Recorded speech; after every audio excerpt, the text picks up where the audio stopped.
Hola, buenas tardes a todas, a todos. Pues vamos a dar inicio con la plática que tenemos preparado para ustedes el día de hoy. Voy a presentar al ponente y para ya iniciar con esta actividad. Hoy nos acompaña el maestro Juan José Ricardes López. Él es licenciado en Psicología Clínica por la Universidad Regional del Sureste. Es maestro en Psicología Clínica por el Instituto de Estudios Superiores de Oaxaca y ha publicado diversos artículos. El más reciente, Reflexión sobre el concepto de distancia psíquica en psicoterapia en el marco del resguardo social por COVID-19. También ha impartido diversas conferencias. Él actualmente es jefe de departamento de los Centros de Atención Social del Sistema DIF estatal. Le damos la más bienvenida al maestro Juan José y pues lo dejamos con el micrófono para que nos comparta el tema del día de hoy, que es sobre duelo infantil. Y igual si tienen alguna pregunta, algún comentario, alguna duda, pueden hacer uso del chat o en su caso levantar la mano, abrir el micrófono y hacer su comentario. Muchas gracias y sean todos bienvenidos y bienvenidas. Hola, muchas gracias Leti por el espacio, también por que este es un tema que me gusta mucho y pues gracias a todas y a todos por estar. Bueno, vamos a platicar sobre duelo, que obviamente es un tema muy importante. Por cierto, les recomiendo mucho el podcast de la unidad de atención a niñas, niños y adolescentes, que está bastante bueno, bastante claro. Y bueno, vamos a platicar, seguramente algo de lo que vamos a decir ya lo han escuchado, pero sobre todo me interesa, por lo menos a mí me ha servido mucho pensar el duelo a partir de la película El Rey León, la original, ¿no? Que en general las versiones originales de Disney me parecen películas con mucho contenido psicológico. Las live action que están haciendo ahora, la verdad, digo, están despedazando los guiones por sumarse a discursos que están como fuertes ahorita. Entonces, la primera película me parece que es muy clara y es bien interesante que se han hecho muchos estudios sobre el Rey León, pero ninguno ha puesto la atención en el duelo, que es el tema central de la película, el duelo del protagonista. Entonces, vamos a usar esa película para intentar acercarnos al tema. Si quieren preguntar o comentar, pues por mí no hay problema en que cualquier momento lo haga, ¿no? O a través del chat. Entonces, bueno, siempre comienzo dejando claro desde dónde vamos a platicar, porque como nuestra ciencia, la psicología, está como en una crisis en el sentido de que no es claro qué es la psicología como ciencia, y de eso tenemos mucha culpa los psicólogos. Me interesa mucho dejar claro desde qué enfoque entiendo yo la psicología, porque seguramente si ustedes acuden a una charla con otro ponente sobre duelo infantil, van a escuchar cosas diferentes. Y eso se debe a que la psicología es amplia. Entonces, yo intento aquí compartir uno de los, no sé, 1000 puntos de vista que hay, que por lo menos a mí me sirven mucho a nivel de clínica, ¿no? Entonces, vamos a hablar de psicoanálisis y básicamente por dos motivos, ¿no? El primero es por la certeza que tenemos de que hay un apartado inconsciente en la mente, es decir, de eso no hay duda, pero hay enfoques que lo desatienden. En este enfoque eso es como la premisa. Y el segundo aspecto es la importancia que se le da al aspecto de la fantasía en la mente. Es decir, entendemos a la conducta, a la personalidad, como derivados o muy relacionados con fantasías estructurales y con fantasías cotidianas. Fantasía no entendido como un sueño, ¿no? O como una aspiración o como una ilusión. Fantasía entendida como todo el trabajo que está haciendo permanentemente nuestra mente sin que nosotros nos demos cuenta de todo lo que está haciendo, ¿no? No sé, si llegamos tarde al trabajo y pensamos, híjole, me va a regañar mi jefe, eso es una fantasía. Es algo que no está ocurriendo y nuestra mente elabora una respuesta, una realidad. Entonces, en este enfoque, eso es fundamental, el trabajo que hace la mente todo el tiempo. Entonces, desde aquí vamos a estar platicando.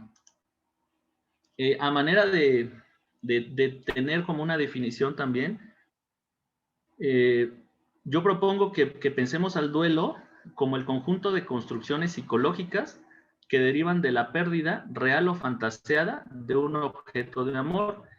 Para mí estos son los aspectos fundamentales de todo duelo. Que hay un objeto de amor, un objeto al que se ama. Este objeto puede ser entendido como una persona, como una situación, como un lugar, como un contexto, y separarnos de ese objeto genera dolor, y ese dolor genera que nuestra mente se ponga a trabajar y cree recursos para hacer frente a ese dolor. Entonces, como decíamos, el duelo se puede tener que ver con muchas pérdidas, y bueno, siempre hay un trabajo, ¿no? Mental. Bueno, en general, existe, cuando perdemos algo, existe resistencia para el retiro de las catexias que realizamos a los objetos de amor. Las catexias son todos los depósitos que hacemos de energía, de la libido. La libido es la energía sexual, y la energía sexual es la energía más fuerte que tenemos los seres humanos, porque es lo que empuja a la construcción. Freud decía que el amor y la amistad son derivados de la pulsión sexual. Entonces, nosotros tenemos dos tipos de instintos: los constructivos, que son la libido, la energía sexual, y los instintos de muerte, que son los instintos que tienden a destruir tanto a nosotros mismos como a los demás. Entonces, cuando nosotros ya bañamos de libido a un objeto, supongamos a una pareja, si esa pareja se va porque terminamos o porque fallece, existe mucha resistencia de la mente. Justo hoy están pasando todos los que no pasan en la semana, porque hay mucha resistencia para quitar ese baño de libido. No es tan fácil como decir, no sé, ya se fue, ahora retiro ese amor y lo deposito en otro lado. Siempre hay mucha resistencia. En el duelo, este mecanismo es muy, muy importante. Y bueno, después de un tiempo, la realidad colabora para este ejercicio, y cuando no, aparecen comportamientos desadaptativos. Generalmente el propio paso del tiempo es el que va haciendo que poco a poco vayamos quitando el amor de los objetos de amor. Es lo que pasa normalmente, ¿no? Aunque no vayamos a terapia, aunque no tengamos algún mecanismo con el que intentemos agilizar esto, es algo que sucede naturalmente. Se estima que unos rasgos depresivos después de una pérdida son, digamos, típicos hasta 2 años, ¿no? Es decir, tenemos un margen como de 2 años para dejar de tener un dolor profundo. Después nos habituamos, elaboramos el duelo, como se dice, y cuando esto no es posible, lo primero que nos indica que un duelo no está resuelto es que empiezan a ocurrir conductas o ideas que nos dejan claro o nos complican la adaptación social, ¿no? Supongamos que una madre que perdió a su hijo, lo que pasaba en las dictaduras, madres que sus hijos desaparecían, y no sé, supongamos que acostumbra poner su plato en la mesa, ¿no? Bebían solos y entonces ella prepara de comer para los dos, aunque él ya no está. Digamos, si es en un margen de dos años, podríamos considerarlo como algo típico, un mecanismo que es normal, digamos que no es patológico y que ayuda a enfrentar el duelo. Pero supongamos que si esta actividad empieza a complicarle, no sé, tal vez la señora tenía una consulta en la tarde y se le hizo tarde por servir el plato del hijo, es algo que ya está empezando a complicar la interacción con la vida cotidiana, ¿no? Son ejemplos muy, muy burdos, pues, ¿no? Pero intento como marcar la diferencia. Bueno, sobre los duelos infantiles, yo he encontrado que la literatura sobre todo pone atención en 4. Los corporales, que se refieren a, por ejemplo, una discapacidad adquirida, ¿no? O digo, una discapacidad de nacimiento también puede generar un duelo con respecto a las personas, ya sea por muerte, por separación, las mascotas y los contextos relacionales. Ahí veo que alguien está levantando la mano. Ah, sí, Laura. Laura está levantando la mano. Adelante, Laura.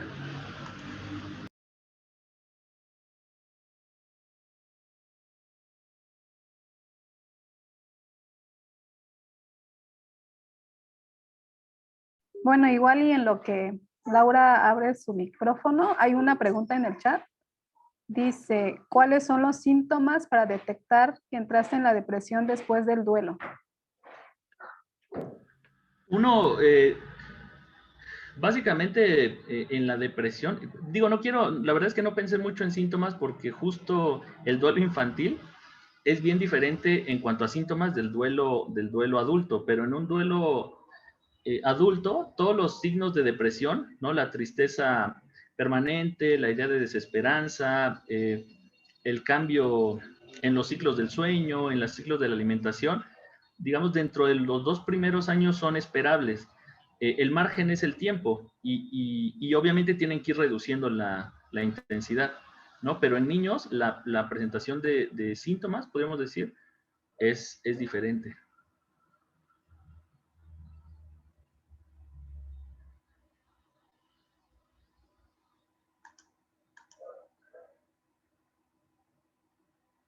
Sí, sí, el margen es el tiempo y si pasan los 2 años y los síntomas siguen, ya podemos hablar de un trastorno del estado anímico, como una depresión mayor, o cualquiera de los otros, algún otro de los espectros que hay, ¿no? Bueno, por mascotas y por contextos relacionales. Esto se refiere pues al cambio de escuela, por ejemplo, o a la mudanza de una familia. A mí me parece que también hay duelos muy claros en niñas y niños por los objetos materiales, particularmente por los juguetes. Y en esto parto pues, de la propuesta de los objetos transicionales que propone Winnicott, objetos que en los niños representan inconscientemente a la madre y les ayudan a separarse de ella, ¿no? A nivel psíquico, a nivel mental, ¿no? A entenderse como un individuo independiente de la madre. A veces tienen objetos como almohaditas, una sabanita que llevan a todos lados y que es irreemplazable, o sea que no la puedes cambiar. Los papás sabemos, ese objeto no se lava, pues, ¿no? Ese peluche no se lava porque le matas el olor y puedes interferir con la relación que el niño está haciendo con él, ¿no?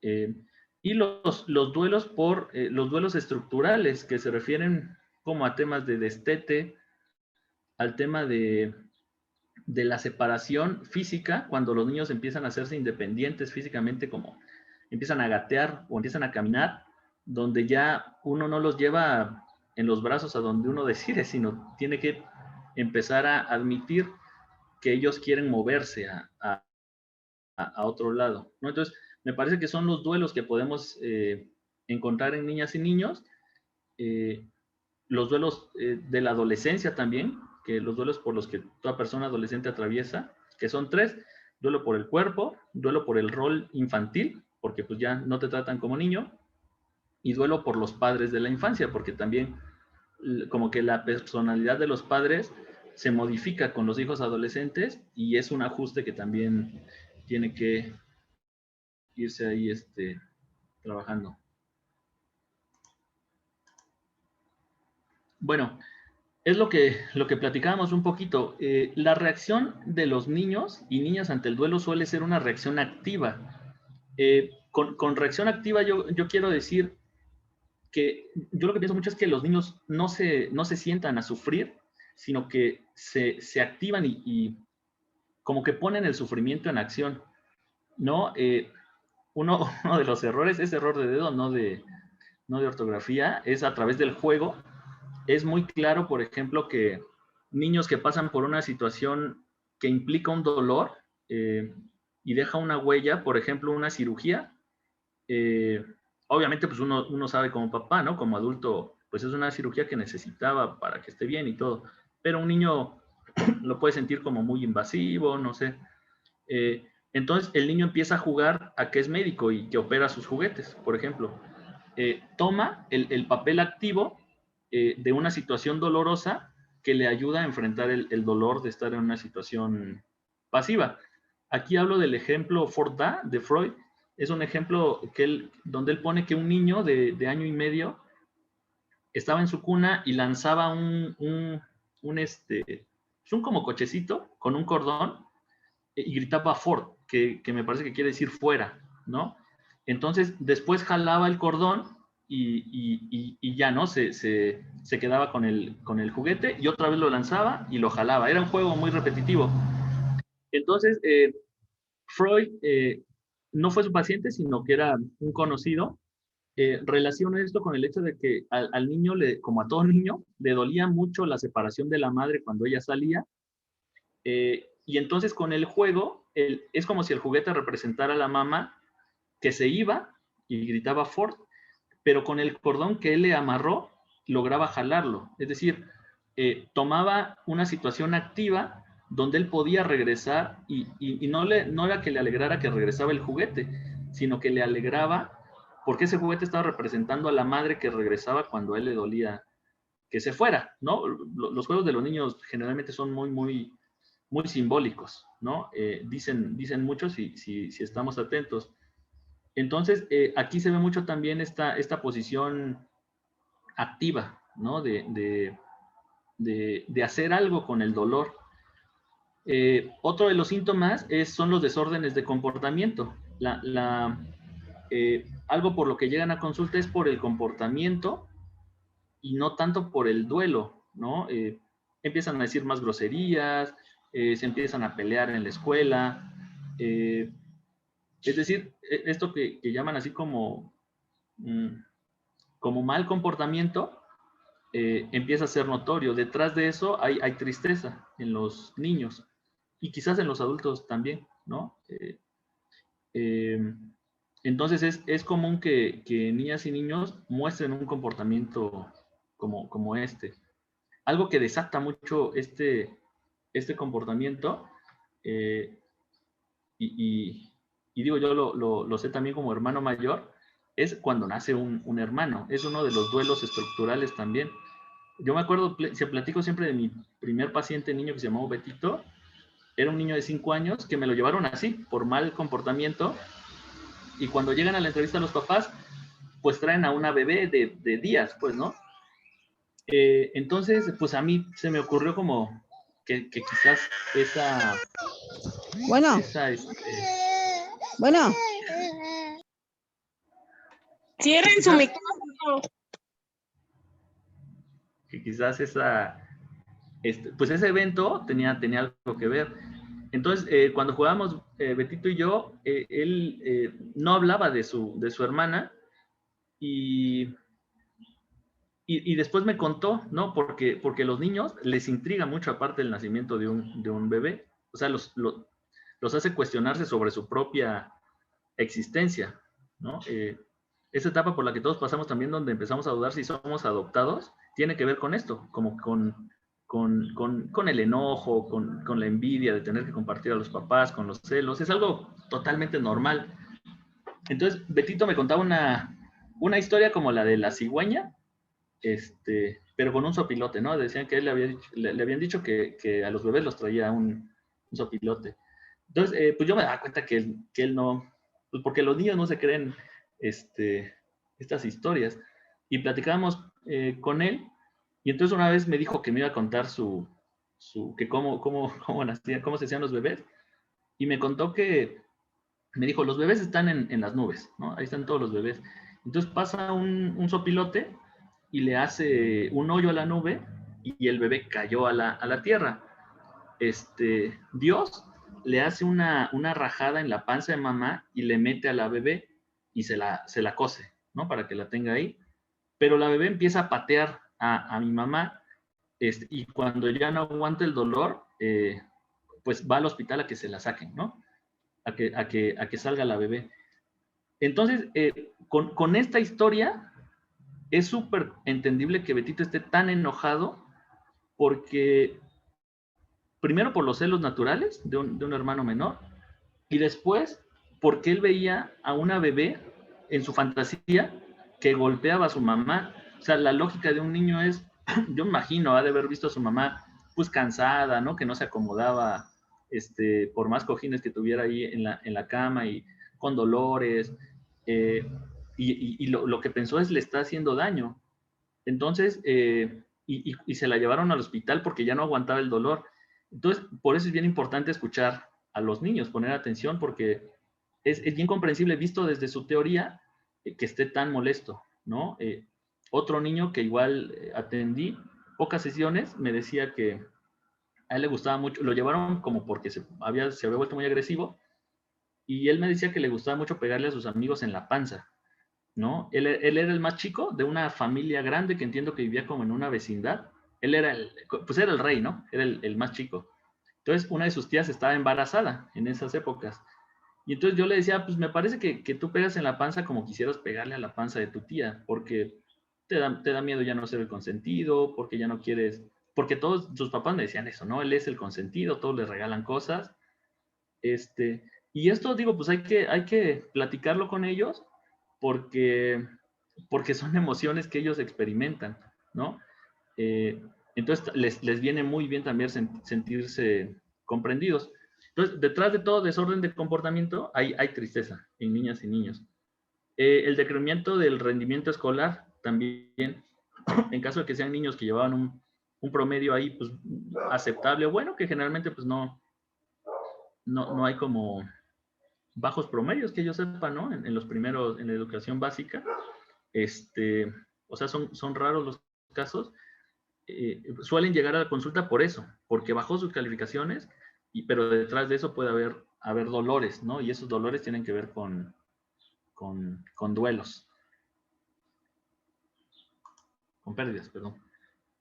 Y una reacción pasiva que puede existir, y no solo en niñas y niños, también en adultos, es algo que se llama la relación con el muerto vivo, así lo llama Baranger, una psicoanalista. Son como estas relaciones con una imagen de alguien que se ha ido, como si estuviera vivo, ¿no? No sé, murió una tía, no sé, y te dejó una casa, ¿no? Enorme, que tú no puedes sostener, porque apenas si puedes con la tuya. Y entonces, todos los años estás sufriendo por el pago del predial, el mantenimiento, y tú puedes estar pensando ya, ¿no? O sea, la voy a vender, o la voy a rentar, o voy a hacer algo, pero podrías decir, no lo hago porque mi tía me encargó mucho que yo me quedara con ella y que no era el recuerdo de su familia, no sé. Estos pactos inviolables con una persona como si estuviera viva, ¿no? Y digo, pues, si no afectan, si no complican, digamos, demasiado el día a día de quien se queda, pues pueden ser como recursos para manejar el duelo. Pero cuando empiezan a complicar, que es lo que generalmente pasa, complican el contacto con la realidad, pues ahí sí, ya es más difícil. El caso de un niño, por ejemplo, que pueda perder a un papá que, supongamos, ¿no? Que era muy estricto y que decía, no me gusta que digas groserías, ¿no? Y entonces el niño cada vez que dice una grosería con su amigo, se puede sentir culpable, se puede sentir observado, vigilado, y entonces le está complicando la adaptación. Este es como un recurso pasivo, porque ahí sí no hay mucha acción, sino que la niña o el niño se queda en esa posición. ¿Cómo apoyarlos? Bueno, primero es ofrecer entornos de adaptación saludable. en México, no sé si es en general como en Latinoamérica, pero no estamos tan acostumbrados a ver a la muerte como un proceso de la vida, ¿no? Del ciclo de la vida, no de nuestra vida, sino de la vida en general. Es un tema, pues que no sé, ¿no? Si uno dice, no sé, imagínate que mañana amaneciera muerto mi vecino y toco madera, ¿no? Como para anular, como si uno tuviera, pues, ¿no? La posibilidad de decretar la muerte de alguien más. No la enfrentamos con mucha responsabilidad, con mucho, porque nosotros mismos como adultos le tenemos mucho miedo. Nuestra cultura es una cultura de miedo a la muerte.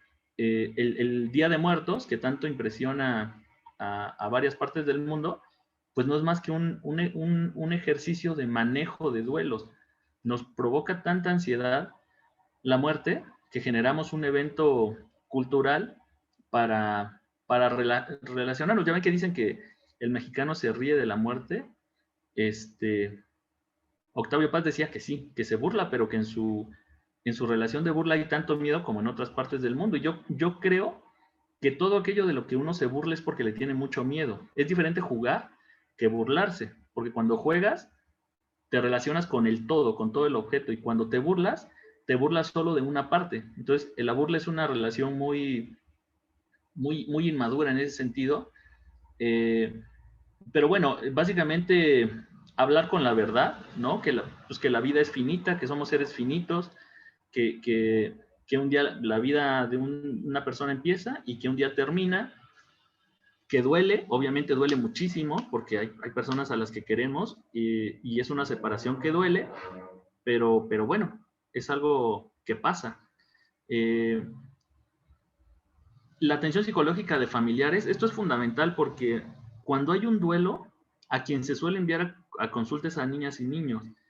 Y la verdad es que niñas y niños tienen recursos muy plásticos a nivel mental para adaptarse. No sé si a ustedes les ha tocado, obviamente habrá excepciones, pero en general, eh, niñas y niños modifican poco su conducta después de un duelo. No hay un dolor inmediato, no hay una manifestación inmediata, pero la familia se preocupa, digo, pues obviamente con razones también como, vamos a llevarlo al psicólogo para que enfrente, ¿no? Este duelo. Eh, Se recomienda mucho que quienes tienen que ir a terapia, si lo consideran, si creen que necesitan apoyo, son los familiares, sobre todo los que estén más cerca de las niñas o los niños, porque en la medida en que los adultos resolvamos más saludablemente nuestros duelos, somos un mejor soporte para niñas y niños. Entonces, digo, un apoyo psicológico pues siempre es saludable, pero también es importante que no vaya cargado de angustia, ¿no? No mando al niño como para estar tranquilo yo con que estoy haciendo algo, sino lo mando porque pues me gustaría ver si le sirve para conocerse, si puede expresar ahí algunas cosas, si se siente bien, ¿no? Y preguntarles también si quieren ir a terapia o no, explicarles un poquito qué es la terapia. Pero bueno, en general es mucho más recomendable que la familia acuda, ¿no? A la terapia. Respecto a la vinculación social, es decir, en los duelos, en niñas, niños y adolescentes, quizás a todas en todas las etapas, pero en esta etapa los amigos son fundamentales, son bien importantes los vínculos sociales, las redes de apoyo más allá de la familia, porque obviamente a veces en la familia puede haber alguien pues, que está devastado, ¿no? Que el yo pierde funciones, que el yo se desadapta, y entonces el niño busca pegarse, digamos así, pegar o agarrarse de alguien más allá de la familia. Tenemos que dejarlos. Eh, si un niño dice, no sé, murió una tía, pues no, y 2 días después, quiero ir a jugar a casa de mi amigo, y nosotros le decimos no, porque acaba de morir tu tía, ¿cómo vas a ir a jugar? Esos son mecanismos que él necesita, ¿no? Dolto decía, el niño es el barco que se aleja del puerto, ¿no? Y que después regresa, ¿no? Se aleja para estar más seguro y después regresa. Eh, hay que respetar, digo, obviamente ahorita pues no se puede mucho la convivencia, pero en otros contextos hay que permitir mucho que se vinculen socialmente y generar la idea de que el mundo está ahí para ayudar también, ¿no? Como en la familia mexicana hacemos mucho esto, ¿no? Como de, nadie te va a querer como tu familia. Y digo, pues, la verdad es que no es así. O sea, la familia es un círculo muy, muy importante, muy, muy valioso, pero también hay lazos que estrechamos más allá de la familia y que se vuelven muy, muy importantes, incluso a veces más importantes que las relaciones con cierta familia, ¿no? Entonces, y un respeto generalizado también. Eh, si un niño está pasando por dolor, pues obviamente lo menos importante es sacar un 10, aprender a hacer todas las sumas, en la medida en que él lo necesite o que sea importante para él, pues lo ayudamos. Pero de verdad que es lo menos importante. Hay emociones que necesitan ser expresadas y hay que respetar, ¿no? Como darles tiempo.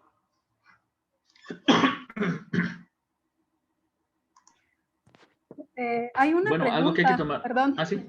Es que Sí, adelante, preguntan, adelante. hablando de niños, ¿qué edad estamos abarcando?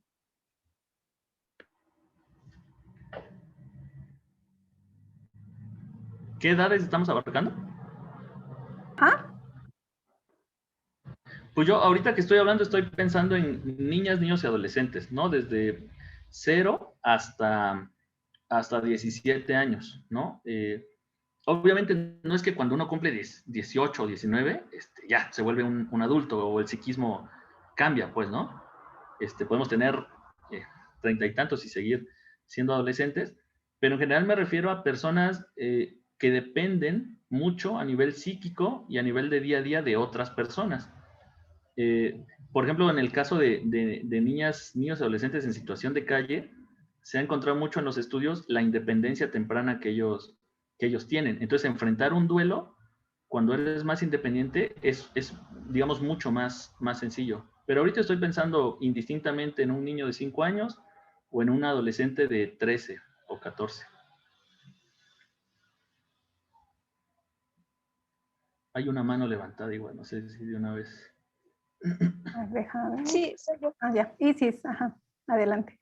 Una pregunta. En el caso de que perdieron un familiar muy cercano al menor, ¿cómo les afecta o qué impacto tiene el que los padres, ya sea el padre, la madre o los familiares, lo obliguen a estar en lo tradicional de aquí, ¿no? Estar en los rezos, enfrente del cuerpo de la persona. ¿Cómo impacta eso en el menor? Gracias, sí, es una pregunta bien oportuna. Yo creo que en general lo que falta mucho es como hacer el trabajo de que los niños entiendan el sentido de los rituales que llevamos a cabo. Hoy es Día de la Bandera, por ejemplo, ¿no? Y tradicionalmente pues en las escuelas se les pone hoy ahí algún programa cívico, por ejemplo, pero no nos ocupamos de apoyarlos en que entiendan pues qué esa bandera, esos colores, qué representan, ¿no? Yo creo que el tema de los rezos, por ejemplo, me parece un recurso cultural benéfico, nos ayuda, los rituales ayudan mucho en los duelos, todos los rituales, ¿no? A nivel psicológico. Entonces, tal vez a un adulto le sirve mucho más porque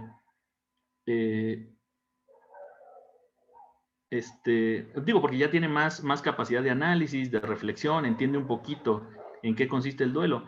Pero para un niño es como asistir a un evento sobre el que no entiende nada.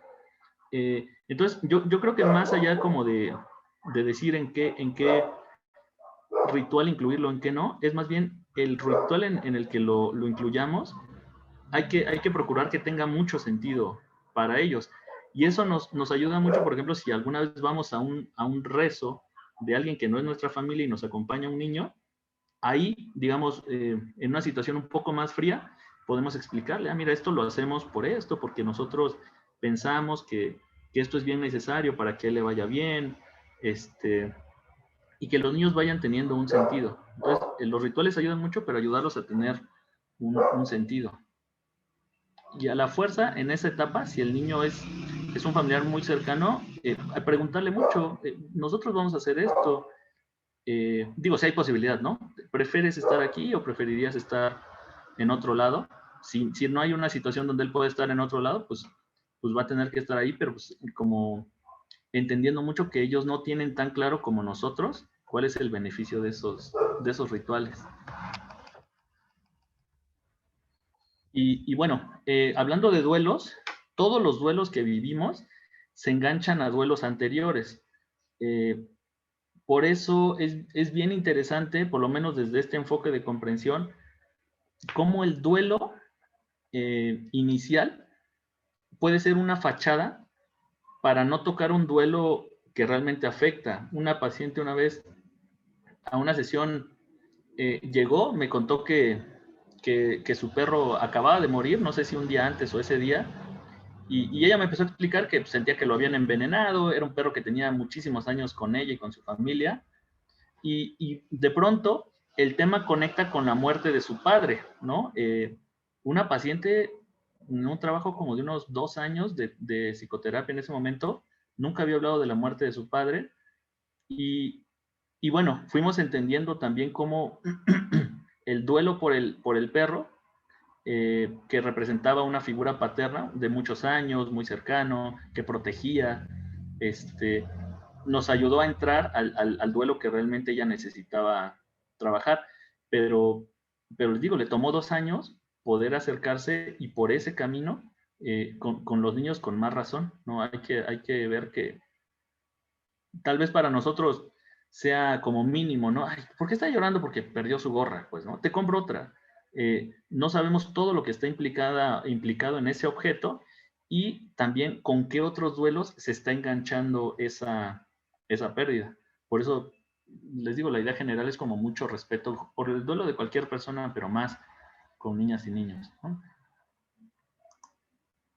Bueno, ahora sí, no sé si alguien quiera hasta acá hacer alguna pregunta para que pasemos ya a la fase de la aplicación.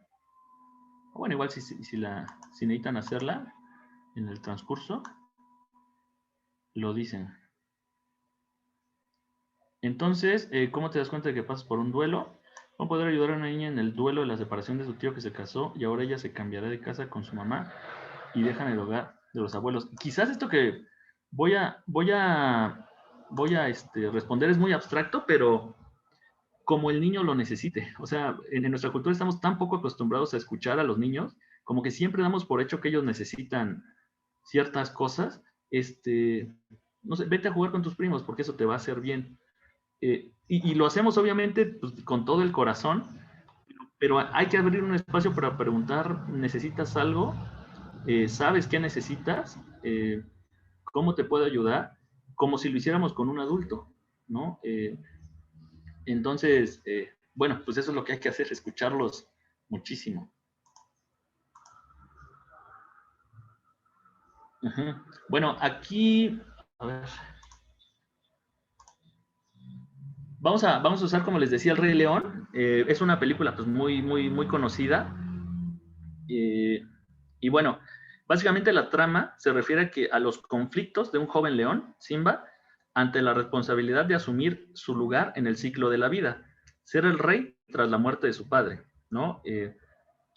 Se han realizado muchos estudios socio-psicopolíticos del Rey León, pero ninguno ha puesto énfasis en los duelos de Simba. Les decía que eso se me hace impresionante. Cuando es el tema principal de la película, se han hecho estudios padrísimos, sobre todo, por ejemplo, del populismo de Scar, ¿no?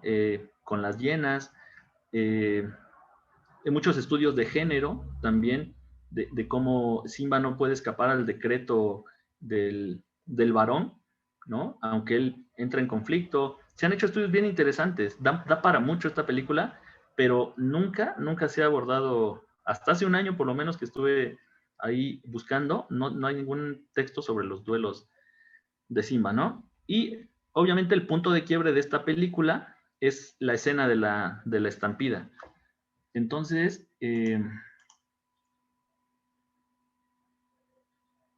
sí, cuando los niños están frente al proceso de enfermedad de algún papá, también seguramente, obviamente aquí el duelo es como se llama de identificación, ¿no? En la medida en que como está enfrentando el duelo en su cuerpo el padre, digamos que eso se ve reflejado en el niño, ¿no? y lo recomendable es estar en el punto medio, ¿no? O sea, entenderlo como una situación realista, es decir, hay una enfermedad, hay un riesgo, la salud está en riesgo, pero también, pero bueno, hay tratamientos, estoy siguiendo indicaciones, estoy haciendo lo que hay que hacer, lo que me toca hacer para estar mejor. Entonces, vivirlo así, pues como de una manera responsable. Si los padres lo viven como una catástrofe, pues obviamente eso, el niño se identifica con esa vivencia y seguramente lo va a reproducir también, ¿no? ¿Cómo se puede ayudar a un adolescente que perdió a su madre en noviembre del año pasado y que ella quiere salir adelante, pero no puede porque el recuerdo de ver a su madre morir enfrente de ella la aturde? Sí, aquí hay dos temas, el duelo y la escena, ¿no? Traumática. Por ejemplo, en esta edad, y eso es bien interesante también de lo que estamos viviendo ahorita en la pandemia, si alguien lo está padeciendo son los adolescentes. No me imagino, o sea, ser adolescente a los de 16 años, enamorado, ¿no? De una novia, en donde la escuela era pues como el escenario perfecto, porque podías ahí verla todos los días. Y cómo le hacen ahora, ¿no? Sin esto, digo, ellos tienen más recursos tecnológicos, pero de por sí es difícil. Pero yo creo que un adolescente, lo social, sobre todo un adolescente, los amigos en la adolescencia son fundamentales. Eso es un poquito lo que vamos a ver en Simba. Y por parte de los adultos que estamos alrededor, un acercamiento empático, totalmente empático, ¿no? Los adolescentes de por sí a los adultos nos ven como un enemigo pues gratis. Tenemos que mostrarles que aunque nos vean así, nosotros estamos como cuando ellos nos dicen lárgate, no te quiero ver, nosotros sabemos que lo que nos están diciendo es quédate aquí, ¿no? Quiero que estés aquí para que eh, yo pueda explotar, pues, ¿no? Y sé que no te voy a destruir. Lo que nosotros hacemos es, bueno, pues, pero me importa muchísimo lo que estás sintiendo, me importa muchísimo si puedo hacer algo, quiero hacer algo, mostrarles que estamos presentes, no caer tampoco en la compensación angustiosa, ¿no? Como de, por ejemplo, a veces en las películas se ve cuando un papá trabaja fuera y regresa a casa como después de 2 semanas, un mes de estar fuera con regalos enormes para todos. A mí me parece que ahí hay mucha culpa, ¿no? Porque, pues no, te vas porque pues así es aquí la dinámica, o sea, ese es mi trabajo, me toca irme y regreso, ¿no? Entonces aquí tampoco saturar como de ten, nena, no te compré un celular o te compré una tableta para que te distraigas, escucharles mucho, ¿no? Sé que es muy ambiguo, muy abstracto, pero de verdad es la base del crecimiento humano. Y si lo solicita, pues terapia, obviamente, ¿no? Si ella está de acuerdo. Entonces, me gustaría que, así como para tener más fresco el panorama, me gustaría muchísimo que viéramos la escena de la estampida por si no la tienen fresca. Es lo padre de este trabajo. Yo todo el año pasado me la pasé viendo esta película para poder escribir algo.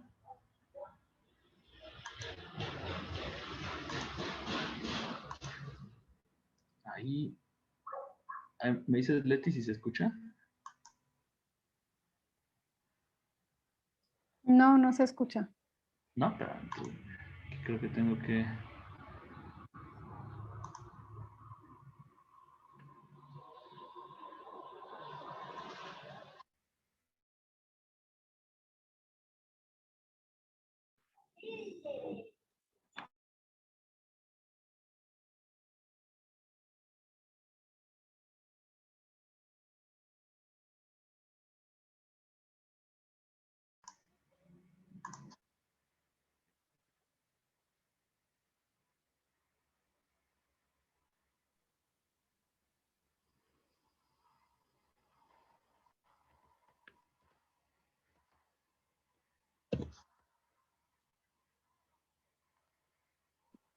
No, no se escucha.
Bueno, no me acuerdo cómo, y es que lo importante son los diálogos, ¿no? La escena la tenemos ahí más o menos en la...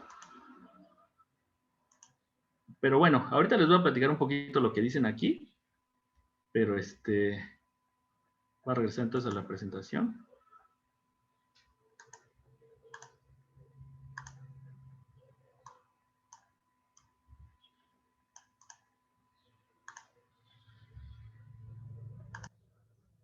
Bueno, en esta escena, que es donde quiebra la película, hay una estampida donde el rey muere, ¿no? Entonces, lo que Simba pierde no es solo a su papá, o sea, su papá es lo primero que pierde. Pierde a su familia, porque al final de la escena, y es un diálogo también brutal, cuando platica con Scar, su tío, que quiere hacerse rey, por eso quiere matar a los dos. Scar básicamente lo que logra decirles, por tu culpa murió, ¿no? Le dice, el rey ha muerto, y de no ser por ti, todavía viviría, le dice, ¿no? Entonces, cuando Simba pregunta qué voy a hacer, Scar le dice, huye. Entonces, en esa huida, Simba pierde a su familia, porque no vuelve a ver a su mamá, ni a nadie, ¿no? Pierde a su tío, pierde a su rey, porque finalmente también él era, había un rey, y era Mufasa, ¿no? Y era el rey de todos, y también pierde su futuro como rey. Es decir, es bien impactante este momento porque Simba pierde todo, y siendo un niño, pierde todo. Y entonces es bien interesante, es lo que nos captura, como decir, ¿cómo le va a hacer con tanto dolor? ¿Cómo le va a hacer habiéndolo perdido todo en un instante? ¿Cómo le va a hacer para salir? ¿Qué se instala? Sobre todo se instala mucha culpa conectada con el complejo de Edipo. El complejo de Edipo es una etapa que todos atravesamos entre los 3 y los 5 años, donde los niños sentimos una predilección por la mamá, y las niñas sienten una predilección por el papá. Entonces los niños, por ejemplo, vemos al papá como rival, ¿no? Porque nos está robando el amor de la mamá. Quisiéramos quitarlo de su lugar y nosotros ponernos en el lugar del papá, ¿no? La vida cotidiana nos va diciendo cómo, nos va dejando claros, así como, oye niño, ¿no? Esta es mi esposa, ¿no? Esta es mi mujer, tú vas a tener la tuya. Entonces a los 5 años ya todos pasamos por nuestra primer decepción amorosa, ¿no? Entonces, la culpa, en este caso, por ejemplo, en un niño, en la pérdida del padre, conecta con esos deseos hostiles hacia el padre, con desaparecerlo. Un niño, cuando habla de querer matar, por ejemplo, que primero digo, no sé cómo no queremos que hablen de matar si hemos hecho de los narcos los héroes de hoy, pero a nivel más psicológico, cuando un niño habla de matar, no habla de eliminar despiadadamente, no sé, un niño se refiere a matar como quitar del camino algo que le incomoda un poco, ¿no? Y eso es algo bien natural, o sea, las fantasías homicidas y suicidas son bastante típicas, ¿no? Lo que es atípico es que una persona pase al acto. Hay algo, hay una cultura, hay una moral que nos detiene, ¿no? Yo quisiera matarlo, pues, ¿no? Pero mejor voy y le meto un reporte, ¿no? En el trabajo. O mejor voy y le invento un chisme, ¿no? Para despedazar más a gusto. Ya encontré esa parte del video. ¿Quieres que lo comparta? Pues igual, digo, sí me gustaría como para tener fresco el diálogo. Ok, entonces...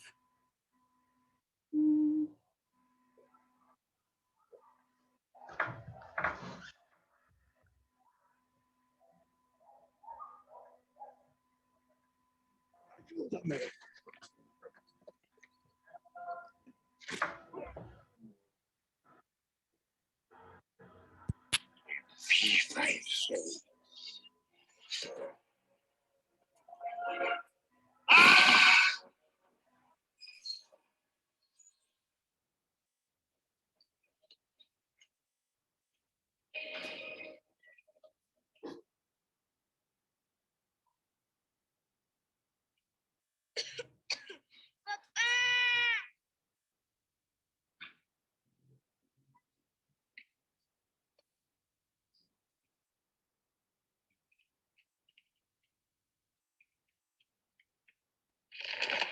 Papá.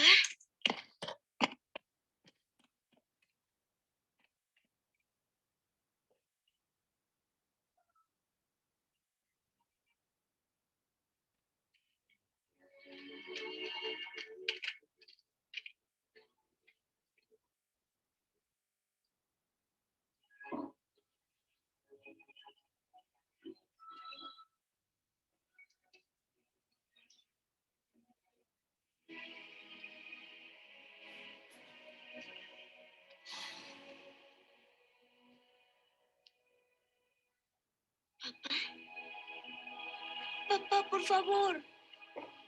Tienes que levantarte. Papá, hay que ir a casa.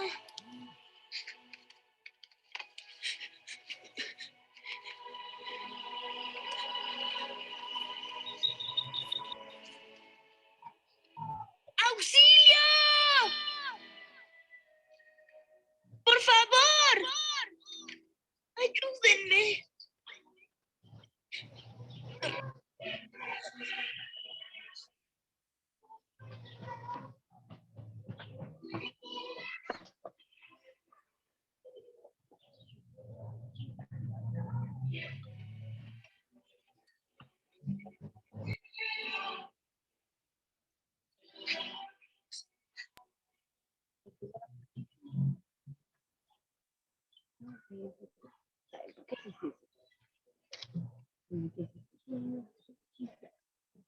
Simba, ¿qué has hecho? Una manada. Trató de salvarme. Un accidente. No quería que te pasara nada. Por supuesto, eso ya lo sé. Nadie jamás quiere que estas cosas pasen. Pero el rey ha muerto. Y de no ser por ti, todavía viviría.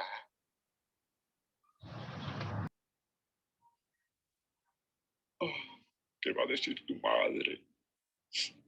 ¿Qué voy a hacer? Huye, Simba. Huye lejos y nunca regrese.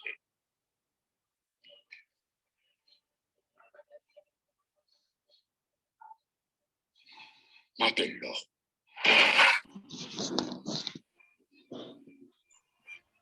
Listo, hasta ahí, Leti.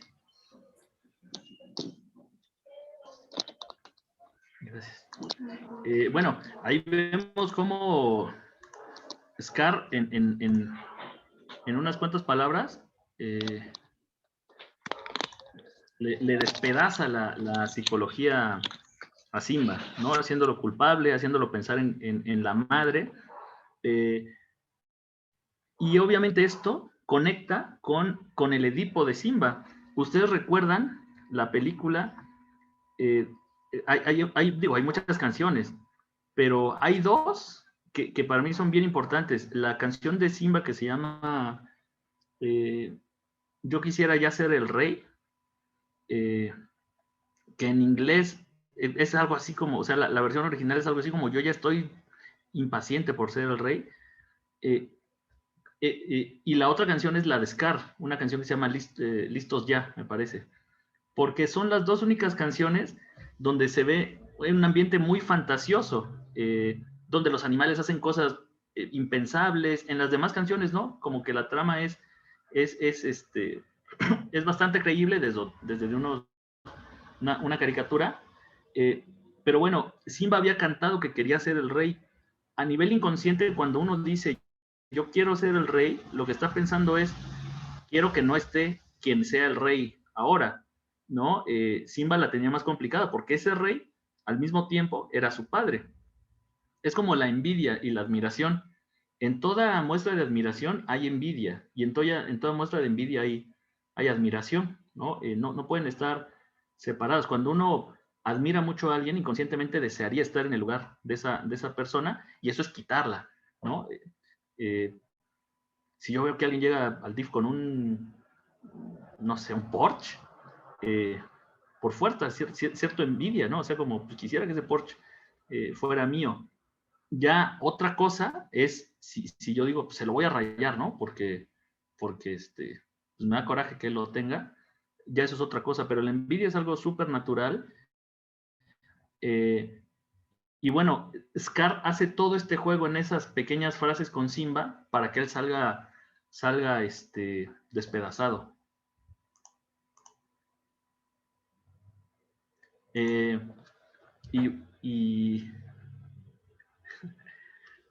se acaba de olvidar lo que les iba a decir. Era algo tan chido. Pero bueno, todo esto conecta y ya me acordé de lo que les iba a decir. Por eso la live action es tan deprimente al lado de esta, ¿no? Esta película es una obra maestra desde el nivel técnico. Ustedes ven cuando Simba intenta despertar a Mufasa jalándole la oreja. Antes, en las escenas previas, así despertaba Simba a Mufasa cuando Mufasa estaba dormido. Le jalaba la oreja y funcionaba. Y ahora intenta desesperadamente jalarle la oreja y no funciona. El Scar de la nueva película es como súper aburrido, pues les digo otra vez, es como estos tarados del narco, pues, ¿no? Que son violentos, agresivos, pedantes, como no son seres complejos, son seres tan básicos. Ese Scar es así, como muy abusivo, y este Scar es súper astuto. Con esas frases, pues a todos los envuelve en la película, a las hienas, a Simba, todo el que se acerca a él sale manipulado, ¿no? Entonces, lo hace muy certero, Scar, y termina con un Simba despedazado, ¿no? De ahí, Simba se va y es encontrado por Timón y Pumba. ¿Qué implica este encuentro con Timón y Pumba? Los análisis sociales que se han hecho de la película dicen que Timón y Pumba son como la irresponsabilidad, ¿no? Los sujetos que no se preocupan por nada, que viven solo para ellos, no tienen casa, no tienen aspiraciones a futuro. Pero a mí me parece que Timón y Pumba salvan la vida psicológica de Simba. Primero, porque implican una vinculación social real, es decir, el encuentro con ellos evita que Simba se quede solo, ensimismado, preso de sus fantasías, de sus culpas, y se encuentra a dos ahí muy divertidos que representan una vinculación con el mundo, que no hacen que Simba se aparte del mundo. Todo el estilo de vida Hakuna Matata es un espacio transicional, lo llamamos, un espacio que está en medio de la realidad y la fantasía, que nos permite enfrentar las realidades que nos duelen.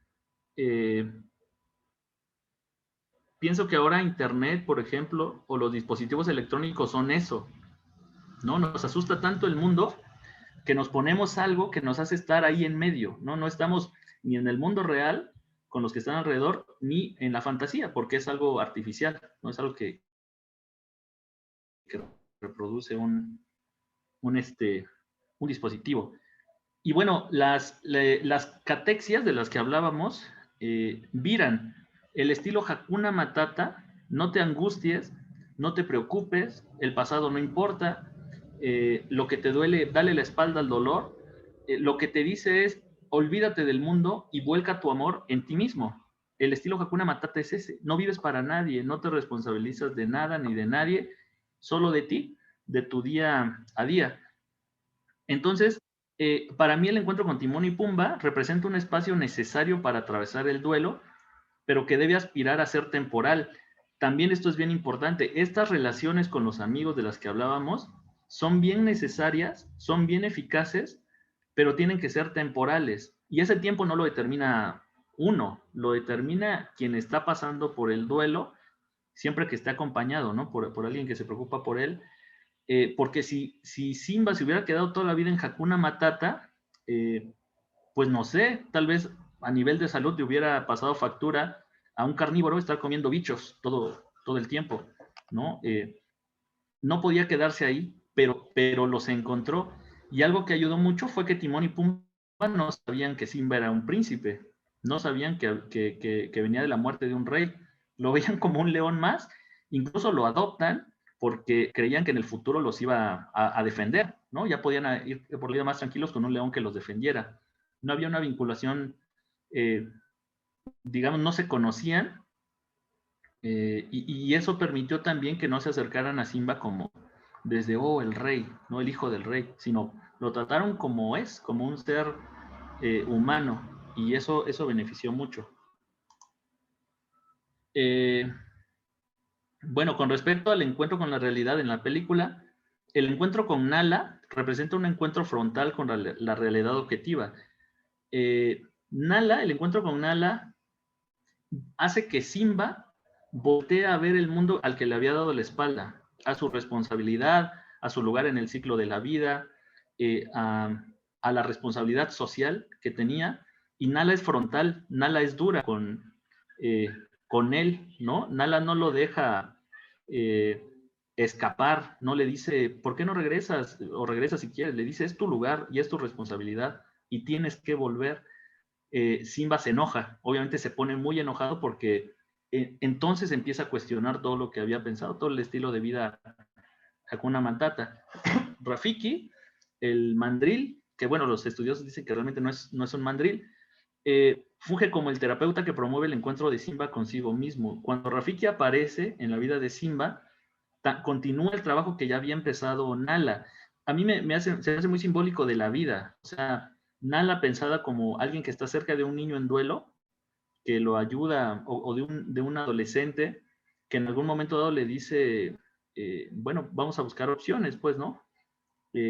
Y Rafiki como quien lleva a cabo el trabajo más especializado, ¿no? Que mucho de la eficacia del trabajo pues tiene que ver con el apoyo de las familias. Y bueno, el encuentro con Mufasa, este famoso encuentro donde Mufasa aparece entre las nubes y le dice, recuerda quién eres, es una representación simbólica del diálogo que las personas tenemos con nuestras voces internas. Es decir, en realidad ese Mufasa no estaba en las nubes, ese Mufasa estaba dentro de Simba. Y desde dentro nos hablan esas voces que nosotros ya hicimos nuestras, las de los valores de los papás, no sé, cuando somos niños necesitamos que un adulto nos diga, no sé, no hay que pegar, ¿no? Pegar no es un juego, no es divertido. Jugar a golpearse no es divertido. Cuando uno es adulto, esa voz ya habla desde dentro. Ya no necesitamos que esté un papá o un adulto diciéndonoslo. Ya la integramos a lo que somos y nos habla desde dentro. Es lo que pasó con Simba. En ese momento se permite volver a escuchar a Mufasa, a la voz que él había integrado y que ahora habla desde dentro de él. Este proceso no habría podido realizarse en la infancia. Esto también es bien importante. El espacio Hakuna Matata hizo un corte en el tiempo para sobrellevar el duelo, hasta que las facultades maduras de la mente pueden emplearse para elaborarlo. Los duelos infantiles generalmente se elaboran pues en la adultez o en la adolescencia, ¿no? Si hay adolescentes que ya tienen facultades del yo mucho más consolidadas, pero mientras lo que hacen Timón y Pumba y Hakuna Matata es como hacerle la vida llevadera a Simba, porque Simba le dio la espalda a sus dolores, pero no los había enfrentado, ¿no? Los dolores que no se enfrentan, pues van ahí caminando con nosotros toda la vida. Pero no sé si Simba hubiera intentado hacer frente a esos dolores cuando acababa de morir Mufasa, no sé si lo habría logrado, porque ahora ya había desarrollado otras habilidades. Entonces, el proceso del duelo que se ve en Simba es, bueno, primero pierde a Mufasa y todo lo que ya dijimos que implica esa pérdida. No cuenta con soporte familiar. Pues obviamente un tío que Simba no lo sabía a nivel consciente, pero inconscientemente a nivel de afecto yo creo que sí se daba cuenta que había un tío que estaba queriendo hacerle daño, lo mandó a un cementerio de elefantes antes, no se sentía soportado. Iscar le construyó una imagen, cuando le dice, ¿qué va a decir tu madre? Le construye una imagen de una madre enojada, que iba a reprocharle quizás. Entonces huye, porque en la familia no se siente seguro.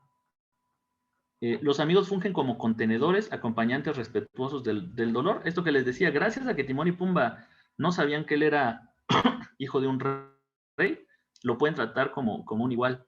Y eso es lo que se necesita, lo que todos necesitamos, que la gente nos trate como una persona igual, como alguien que merece ser tratado como una persona igual. Bueno, el encuentro frontal doloroso con la realidad, esto ocurre a partir del encuentro con un ala que no lo deja darle la espalda más a la realidad. Elabora el duelo a partir del diálogo consigo mismo. Esto es lo que nos pasa a todos también. Digamos, cuando a nivel interno hacemos las paces con el objeto perdido, con una pareja, pues, ¿no? Por ejemplo, bueno, nos hicimos daño, no estuve de acuerdo con que me dejaras, pero hoy entiendo que estuvo padre, ¿no? Que es una experiencia que yo tengo y una historia más, ¿no? En mi vida. Obviamente, ojalá esto fuera así como de fácil, pero es a lo que aspiramos. Estos diálogos realmente se dan, no son conscientes necesariamente, pero uno se da cuenta cuando ya empieza a hacer las paces con objetos que venían ahí con una relación complicada. Y a partir de ahí, pues Simba asume un lugar en la realidad objetiva. Ya no tiene miedo de tomar el lugar que le corresponde. Y para empezar, se asume como rey, pero ya no desde la envidia de quitarle el lugar a Mufasa, a su propio padre, y ya no desde la sumisión de pensar, soy preso de una historia, de una tradición, y ahora tengo que cumplirla, sino Simba se asume, se da cuenta de que él es capaz de ser el rey, y por eso regresa a luchar por ese espacio, ¿no? Bueno, ya para ir cerrando, las recomendaciones que podríamos compartir, un poco ya lo dijimos, un afrontamiento realista, esto, es decir, no hay que esperar a que la muerte esté cerca de las familias, sino la muerte es para reflexionarla, es para pensarla. Nosotros que somos tan folclóricos con el tema de la muerte tenemos mayor responsabilidad como de entenderla, de acercarnos hasta donde podamos con el pensamiento, con la razón, no desde la culpa, no desde la angustia, no desde el juicio, no desde los reproches, reacciones histéricas o histriónicas. Esto se entiende como reacciones exageradas, ¿no? Digo, obviamente cada quien en esos momentos pues reacciona como puede, pero me parece que a nivel de afectos uno detecta, ¿no? Como esta reacción no se siente pues como real. Pues hay que tratar de evitarlas. Y un acercamiento maduro, ¿no? Como un espacio, como sí, como un momento, pues, ¿no? De la vida, pues el momento final. Un poco como decía el Che, ¿no? Que donde sea que la muerte nos alcance, bienvenida sea. O sea, uno poder decir, hoy estaría padre, pues, ¿no? O sea, si hoy me tocara, puedo decir que viví. ¿Hasta dónde debe dar su vida un hombre para que la muerte le dé algo a ganar? Como dice Delgadillo, ¿no? También. Brindar espacios de expresión. El silencio es expresión en niñas, niños y adolescentes. Si a veces quieren estar callados, si entran en una fase de mutismo, por ejemplo, selectivo, no hablan con ciertas personas o no hablan durante cierto tiempo, les digo, como acercarse mucho, no dejar de decir, aquí estoy, para lo que se te ofrezca, no presionar, es que dime, es que tienes que sacarlo, es que dilo, respetar muchísimo el espacio que ellos tengan. Cuando ellos callan están diciendo cosas. Respetar su silencio, sus ensimismamientos, sus huidas de la familia. Obviamente también no es como decir, pues, haz lo que quieras, ¿no? Siempre tenemos que estar ahí acompañando y soportar que ellos nos rechacen. Ese es el trabajo como papás muchas veces. Respetar su vinculación social. En ese momento, no sé, no es tan saludable, me parece como decir, ay, pero ¿cómo te vas a juntar con estos amigos? ¿Por qué no mejor vas a platicar con este? Porque si están acudiendo es por algo. Y todos fuimos adolescentes, todos sabemos lo importante que es contar con amigas y amigos en esta etapa. Cualquier adolescente, si le preguntan, ¿con quién prefieres vivir? ¿Con tu familia o irte a vivir con todos tus amigos? a un lugar, pues todos sabemos lo que va a escoger, y es porque están también en un proceso de separación psicológica de la familia, que es muy saludable, porque solo desde ahí se puede construir el ser. Y la atención psicológica se recomienda sobre todo para familiares, ¿no? Algunos terapeutas incluso dicen eso, ¿no? Yo ya entendí que con quien yo tengo que trabajar es con quien viene a solicitar la atención, porque a veces puede llegar una mamá, híjole, es que quiero que vea a mi hijo, y estos terapeutas dicen, pues, si usted vino, yo trabajo con usted, ¿no? Les decía, niñas, niños y adolescentes, lo que más necesitan es una familia, es un entorno que les brinde esa contención emocional, que les brinde ese acompañamiento, y la terapia es mucho más efectiva si se hace con familiares que sientan que lo necesitan, ¿no? Si no, pues también les digo, desafortunadamente o afortunadamente también a veces el tiempo es, pues es quien nos ayuda a resolver, ¿no? Los duelos.